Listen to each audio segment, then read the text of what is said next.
Hello again, folks. Cyclops/Hostile here, and today I'm just going to show you something a little bit different than usual. I mean, the Note 304 log is going to be, I'm still working on it, and I'm going to show you later in the video. You can skip ahead if you want, but I thought,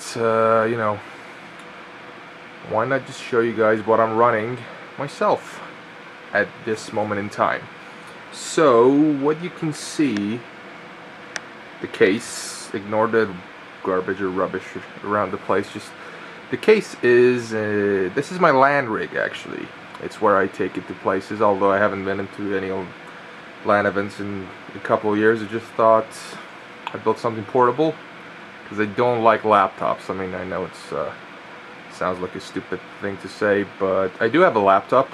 It's just, I like to have a fully customizable desktop, and so yeah, I do call it my laptop.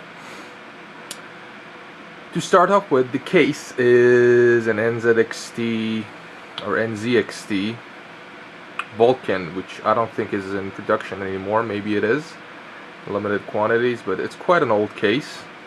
And the reason I chose this chassis was mainly because of the carrying handle, as you guys can see. I quite like that. There are other cases with carrying handle. They're all either too flimsy or just weird looking, or I don't know, just something about this case. There's a huge owners club on overclock.net. You guys can check it out. There's a lot of cool mods and stuff, but this is what I'm using right now. So, well, without further ado, let's go over the parts. Right, the motherboard. It's a Maximus 4 from Asus, obviously. Maximus 4 Gen Z, and it's a Z68 model. And you guys gonna shout, "Oh, well, why are you using that? You know, why don't you use the Z77 version? It's a lot better." Well, it's pretty much the same board, apart from the chipset change and some minor cosmetic. And actually, no, the board is brand new for the Z77 model, but this gets the job done better than anything, really, for its size. I just the advantages that Z77 chips brings, just I don't have any use for them. You know, I never use stuff like smart response technology, which is also included in the Z60. Basically, Z77 just brought up some minor improvements, so Z68 is still an excellent chipset. So I had one of those boards lying around, so I thought, well, I just put it inside this little case and make a LAN/portable sort of rig laptop, whatever you want to call it. Processor, I'm using a 3770K Ivy Bridge i7, obviously, and it's overclocked to 4.8 GHz. I'll go over the voltage and other stuff in a minute, but just listing the parts for now. The memory, there you go. I'm not sure how well the camera's picking up the blue, but there it is. The memory is the Samsung Wonder RAM, 30 nanometer low profile. I'll go over the speeds later, but it's heavily overclocked. The CPU cooler is an Acetec or Acetec, whichever you want to call it. Tomato. It's I forgot what it's called. Something CL545 or something like that. There's a 545 in there. It's basically, Acetec is the OEM for most of the all-in-one water cooler manufacturer out there. Stuff like Corsair H series, well, some of them, Thermal Take Water, NZXT, Kraken, and Zalman, something. All those all-in-one water coolers. Most of them come from Acetec. So yeah. It's basically their OEM variant of it. I bought that like 2-3 years ago. If you guys, you probably won't be able to find it. So, I mean, you can, but not on their like website or any retailer. They sell them on their own channel on YouTube. Just search Acetec on YouTube. I mean on eBay. Just search, look up Acetec on eBay, and they have some pretty cool stuff. And that's one of them. I think it's like $70 right now, minus shipping. So, if you like it, go for it. Now, I mean, I do like it. It's slightly thicker than an H50/60, and the fans I'm using on it are a pair of Cooler Master Blade Master 92mm fans. They're PWM and go all the way up to 2600, I think, or 2800 RPM. 2600 probably. They move a ton of air, got really good static pressure, that's why I put it there. I mean, we're dealing about a lot of heat when I show you my overclock and the voltages and everything, so right now it's quite loud, but because I'm stress testing it, when I stress test just to make sure it's 100% stable, I turn everything to maximum. I mean, the cooling, the fans, everything to maximum. I don't care about noise all that much. Some people I know, they're religious about it, but I'm not, so my stress test usually 24 to 48 hours just to make sure it's absolutely stable. And when I'm, again, stress testing, I'll turn all the fans up to get maximum airflow, because I stress test with Prime 95, and the temperatures are, compared to, like, even if you max something out on the CPU, if you max the CPU at 100%, it's probably going to be 10 degrees more than any other real life scenario. So I just turn up for that. After the stress test session is done, I just turn it back to normal, and the rig becomes really silent. The two fans on top that I'm not showing you right now because I'm sitting down and I'm lazy are two 1900 RPM Roswell blue LED 120mm fans, and they move quite a lot of air. I just put them on top as intake. Most people put them as outtake, but I mean outlet or outtake, whatever.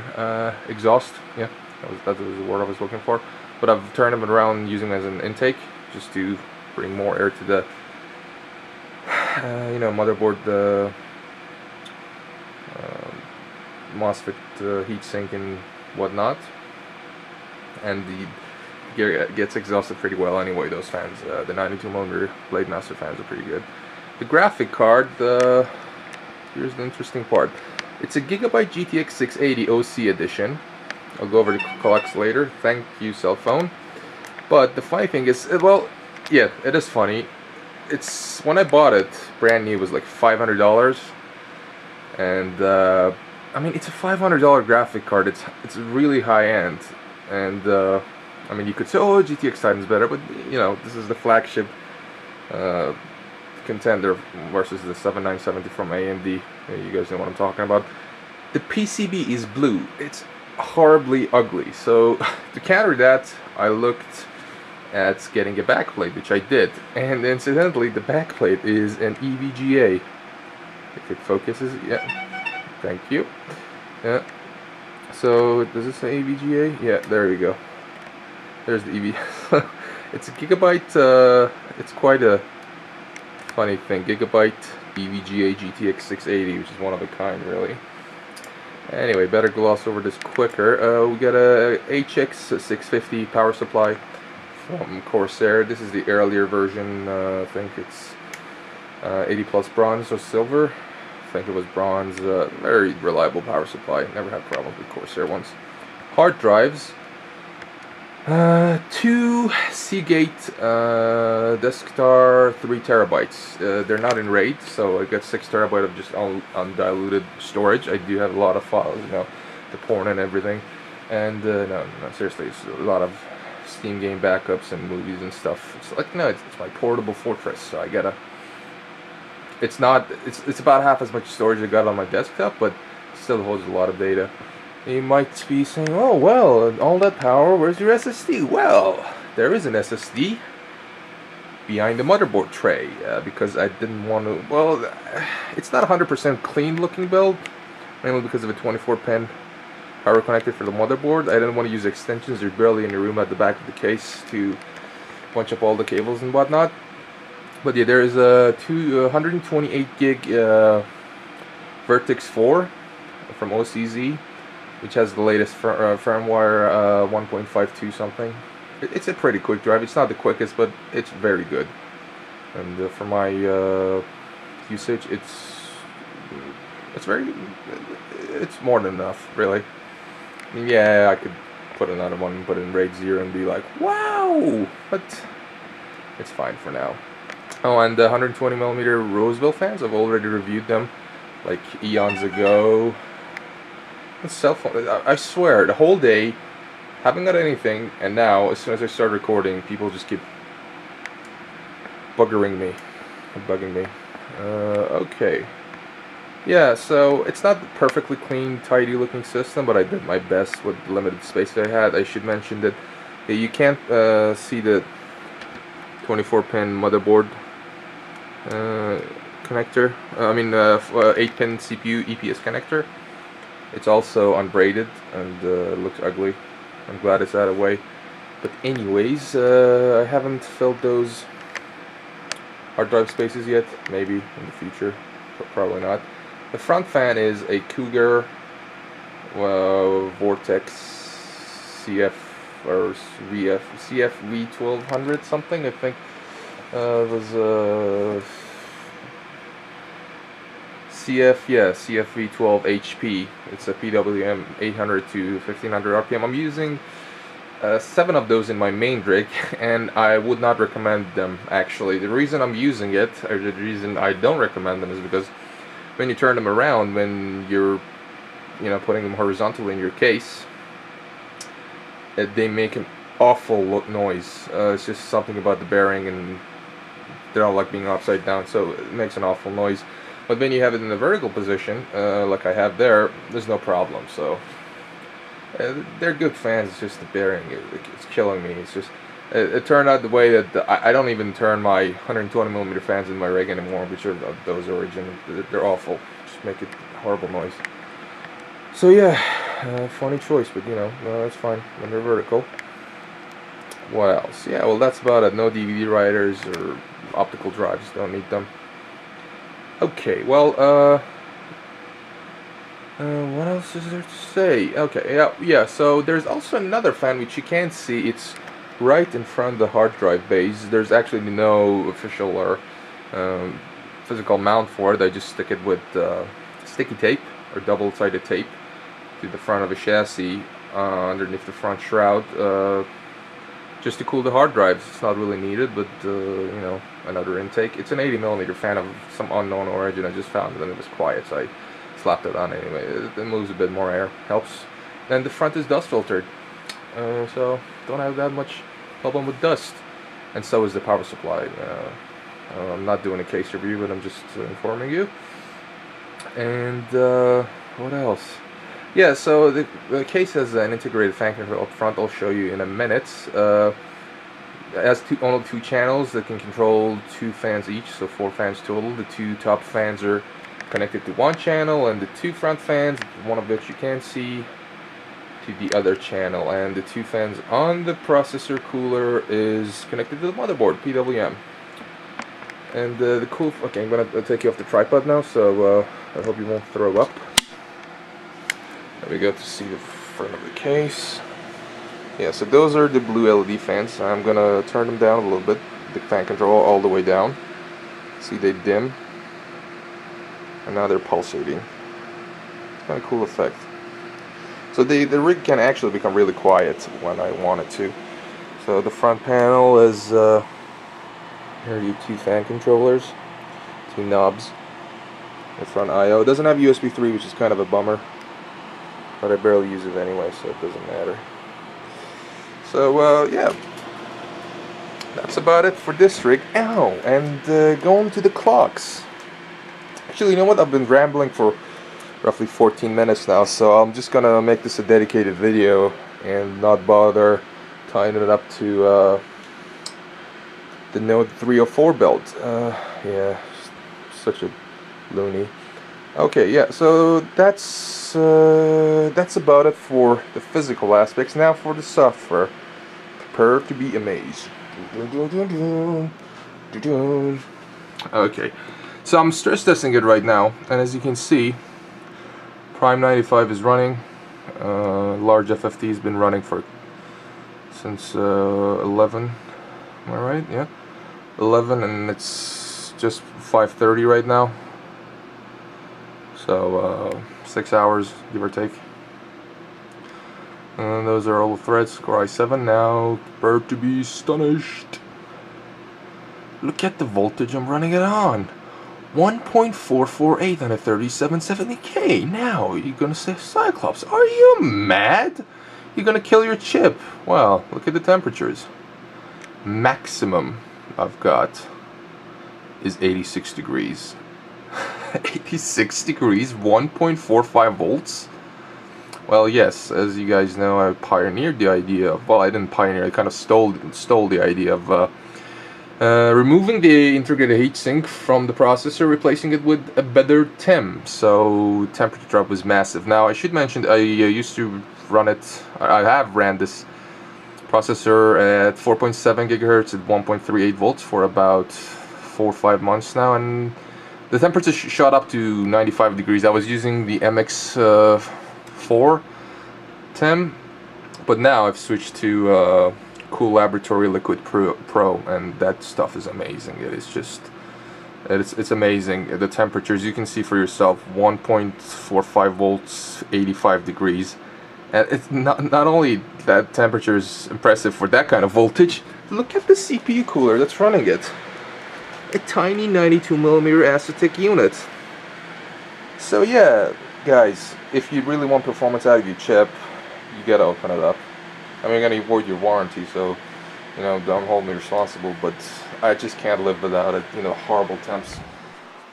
And yeah, so I should just mention that 4.8 gigahertz with 1.45 volts is not impressive at all.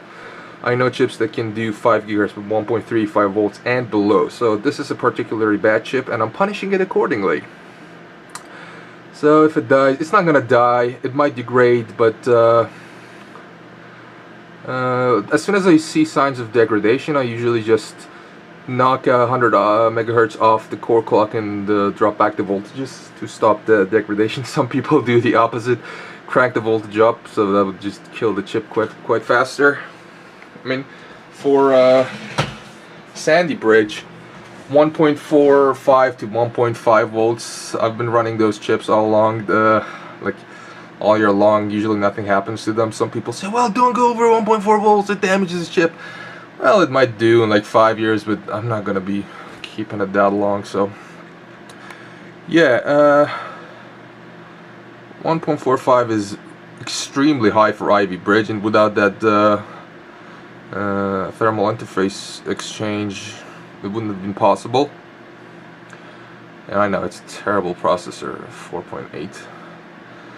If it was like a decent chip, you know, you never know. It's Silicon Lottery. You never know what you're gonna get, but that's what I got, and you know, making the most out of it. I'm not afraid to punish them. That's what overclocking is all about. And I mean, not all of it, but some people prefer not to push it that far. I'm one of the extremes. So yeah, been running for 6 hours, and before you say, well, maybe you've put the voltage too high. There's no way it needs that much voltage. Well, I tried at 1.44 or 1.43 and 1.44, and thereabout. Blue screen within 2 hours with the code 101 and 3B, blue screen multiple times. So it's just direct voltage increase, nothing to do with anything else. Take it from me. Okay, now I also talked about the memory, which I said heavily overclocked. Now before I switch to that tab, if you guys know the specs of that Samsung 30nm low profile Wonder RAM memory, it is 1600 megahertz at 1.35 volts using 11 11 11 30 to 35 timing, don't remember exactly, 2T. And yeah, so quite loose timing, quite low voltage, and what I've managed is, with overclock, 1100, which is DDR, so it doubles up. That's 2200 megahertz. That's 600 megahertz up from the original rated specification speed at 9, 10, 11, 14. That's right. TRAS is actually 14, which is unbelievable. It usually should be around like 24 to 28. Now it doesn't affect performance all that much, but I'm just amazed. This memory is amazing. 9, 10, 11, 14 with 1T, and I've had that sort of memory speed for around 8 months now, ever since I built the system basically, and it's been super stable, never gone wrong. All the blue screens I've ever gotten related to I don't get them often, but they've all been related to direct voltage, so I'm really proud of that. I tried to push it to 2400, which was the next multiplier on Ivy Bridge. Didn't work. Even 2250 wouldn't work. So, you know, your mileage might vary, will vary actually. And mine is 2200 megahertz of dose timing. Don't try to copy my settings. You're not gonna get the same results you might if you got better sticks or something. But there you are. Oh, and the voltage is 1.6 volts. So Intel recommends no more than 1.65 volts. And they say it would damage the IMC, that's integrated memory controller, on the CPU. I've been keeping it safe at 1.6 volts. Haven't tried lower volts, doesn't really need it, the memory doesn't get hot, everything's perfect. Now, the graphic card is okay actually, it's not so bad. So we just open GPU-Z. Where is it? I'm blind. There it is. So as you can see, it's a GTX 680 from Gigabyte. No way, graphic bias version. So that's your standard GTX 680 2GB. As you can see, the clocks aren't showing because I've flashed the BIOS basically to accept my own clocks. But yeah, I flashed the BIOS and overvolted it.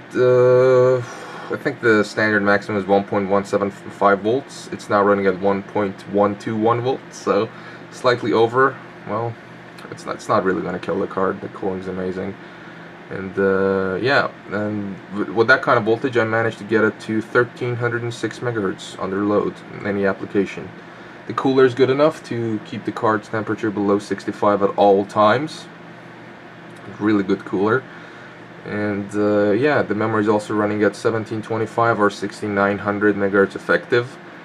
Yeah, the card, I'm impressed with that. Really, I mean, this is my stationary homemade. This is my permanent rig. It's running two 680s in SLI, and those are the 4GB version. And they haven't been able, neither of them have been able to reach the clocks of this card.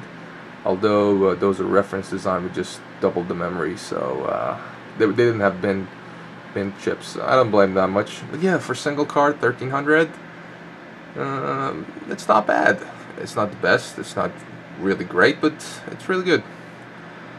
Well, it allowed me to play Witcher 2 with everything maxed out, including Uber sampling at 1080p with reasonable frame rates, 30 to 40 frames per second, sometimes even 50.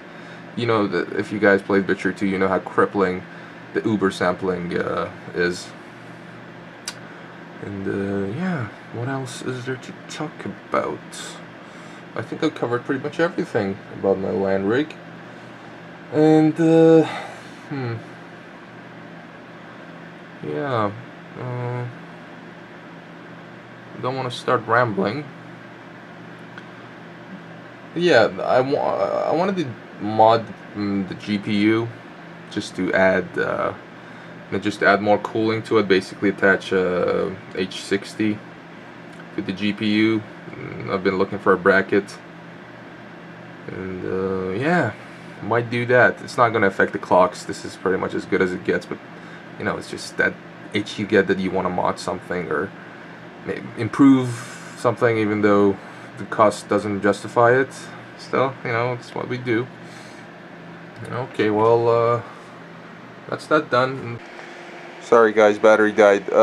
Yeah, so I thought I might as well just finish it up by showing what I've been doing mostly on overclock.net forums. And yeah, what you're looking at are 3 pairs, well, the last one is over there, of brand new Noctuas, or Noctuas, whatever you want to call them, NF-S12A. There are 3 different variants: ULN, FLX, and PWM. So I'm finishing up the testing for those. Sorry it took such a long time. I've already uploaded pictures and everything, just have to finish the testing. And this is my 120mm test rig. The hardware is not that impressive, kind of dated now. It's a Intel i7 920 3.6 GHz Maximus, sorry, Rampage to Extreme. A400 GS just for display, and a Prolimatic Mega Helms Rev C Black Edition. On top of a Liam Lee pit stop chassis, and the power supply is Seasonic SFX, no, not SFX, SF or something, 460. It's the fanless model. Fanless was kind of important because when I measure the sound, I want absolute quietness in the room, and so the only heat, noise source of noise would be the fan. So yeah, that helps a bit. And yeah, that's what I've been using for about a year now to test fans. It's always been there, haven't moved it. Everything's been pretty consistent so far, apart from the ambient temperatures, which 26.4. It's pretty hot in here most of the time. Oh yeah, and for storage I just use a Corsair G series Force series 60 gigabyte, just for boot, nothing special. And yeah, some people have been asking, like, what do you do after, when you're done with the fan? Do you sell them, or what do you do? Well, here's what I do. I stash them like a little squirrel. Basically, these are every single fan I've tested to date. I think 71 so far as recording this video. I never sell anything that was given to me by free as, the test material, basically. So I keep them in case I need to retest them. That have happened twice before.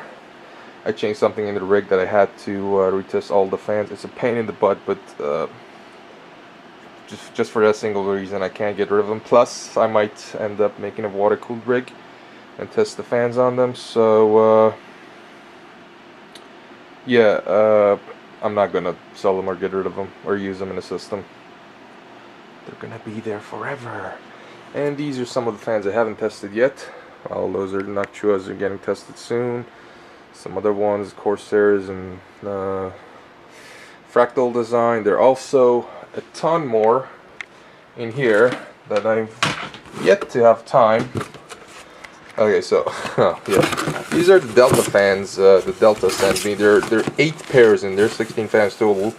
80, 90, 220 millimeter fans of all sorts of speeds and thicknesses, and I'm not gonna go over them, but they are, well, they didn't come with any fan headers, so I ordered some fan headers from eBay, and I'm waiting for them to arrive so I can attach them and then start testing them.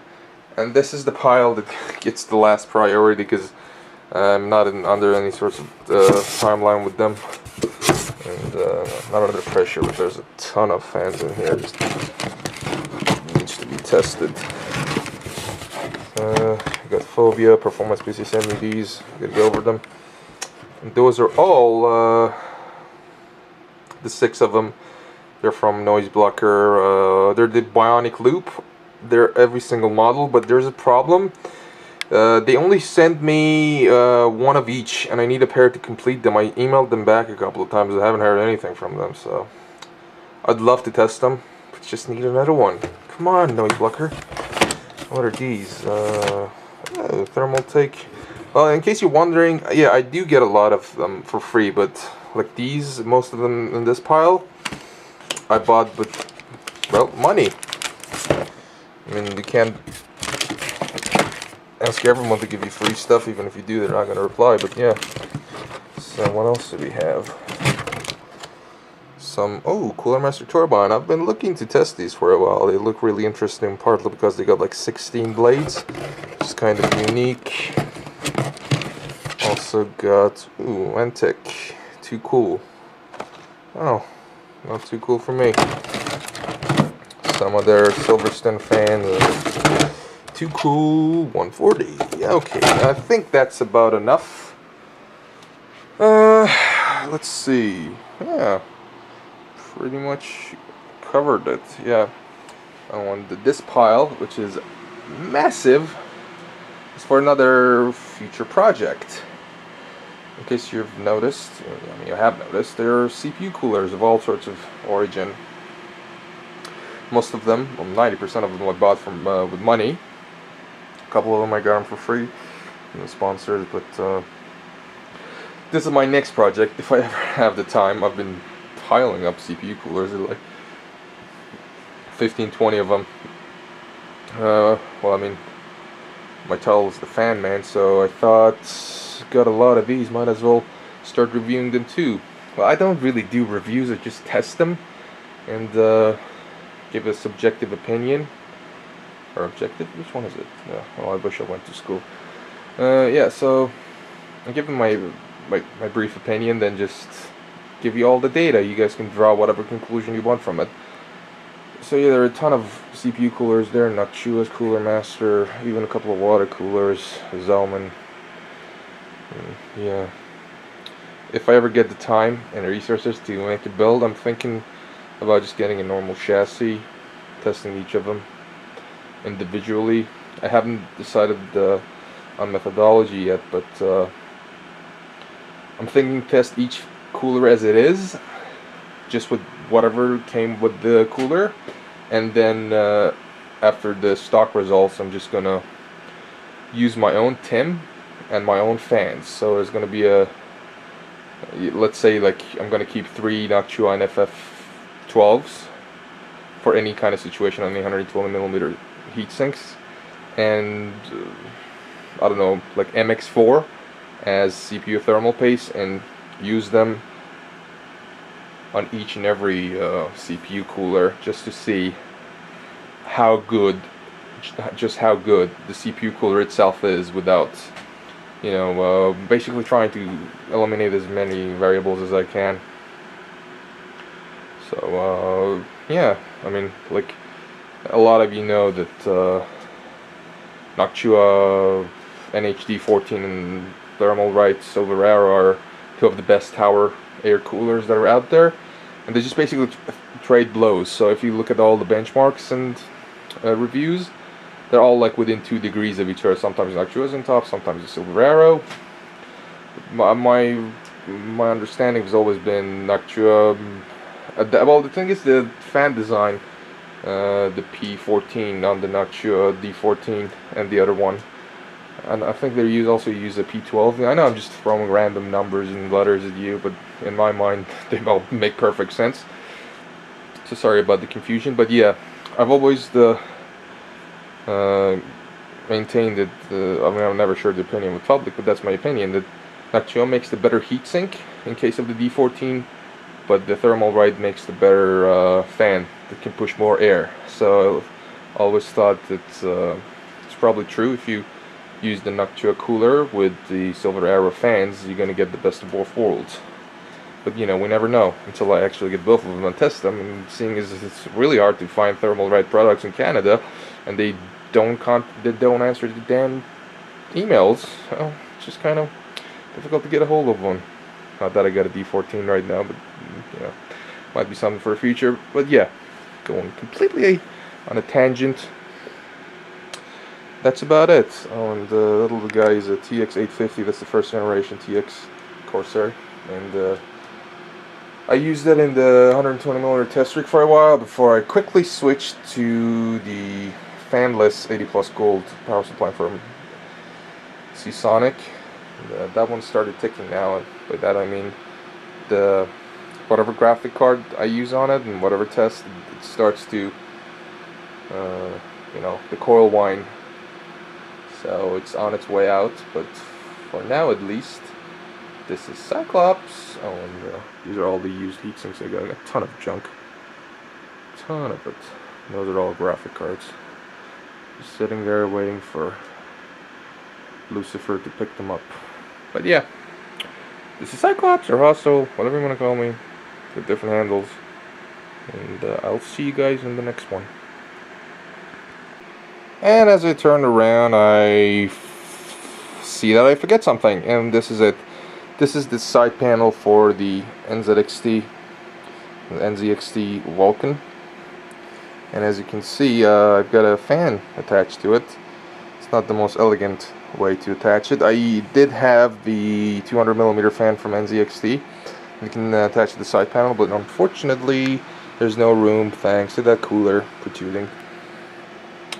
So yeah, I just slapped the 120mm fan in there. In this case, a completely unknown Corsair fan, which I'm sure it came with the earliest version of H50. It has no marking on it whatsoever. Nothing that can be recognized as what it is or what kind of anything. No identification number, no green card, no nothing.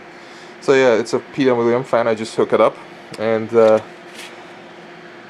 yeah, that's the side panel. The interesting thing is you'll notice that I've had this the other way around, i.e. I'm using it as an intake. The reason for that is I did try various configuration. I used it as an intake first, and the card, the 680 that they have there, actually ran 8 degrees warmer than I had when I had this running the way it is now as an exhaust. So yeah, what I'd recommend is, you know, play with your airflow, see what you get. And this is a triple X or 3X WindForce 3X, something like that, or X3. I'm talking about the GPU cooler, the gigabytes. It's a gigabyte implementation, and it has 3 80mm fans on it, and basically nothing gets exhausted out the back, and all the heat gets dumped into the chassis. So with this little trick, turning the fan around using it as an exhaust, I actually reduced the temperature of the car by 8 degrees. No kidding. Oh, and one final thing, I used an EVGA, oh you can't see it, there's no space. I used an EVGA high flow bracket for the PCI Express bracket to just, you know, aid the airflow a little bit. And not like it would make any difference, but there it is. It would make a difference if you use the blower design type of cooler, but this is just not that. So yeah, turning this around 8 degrees lower, not gonna go around circles again. I'll see you guys in the next one.